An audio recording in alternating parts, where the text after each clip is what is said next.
Welcome to the Startup Funding Espresso.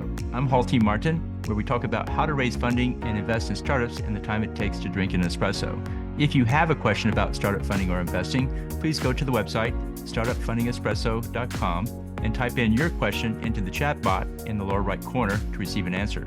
I hope you enjoy this episode.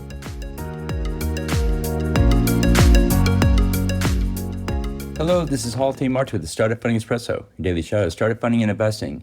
Critical thinking is defined as the objective analysis and evaluation of an issue in order to form a judgment.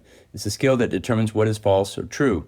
It involves cognitive biases and logical fallacies. Cognitive biases cause a bad decision when one thinks it is a good one. Logical fallacies sound true but are in fact false. Startup founders should practice critical thinking skills in developing their startup as it will help avoid mistakes. Critical thinking helps you make better decisions. It makes your proposal and pitch to investors more compelling.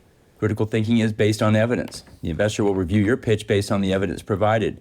Solid evidence and logical conclusions will help convince the investor your startup will succeed and should be funded. The goal of any startup pitch is to convince the investor that your startup will succeed with or without the investor.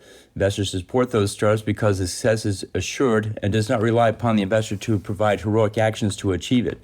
Consider applying critical thinking skills to your pitch deck before presenting to investors. Thank you for joining us for the Startup Funding Espresso, where we help startups and investors connect for funding. Let's go start listening to today. Hall T. Martin is the director of Investor Connect, which is a 501c3 nonprofit dedicated to the education of investors for early stage funding. All opinions expressed by Hall and podcast guests are solely their own opinions and do not reflect the opinion of Investor Connect. This podcast is for informational purposes only and should not be relied upon as a basis for investment decisions.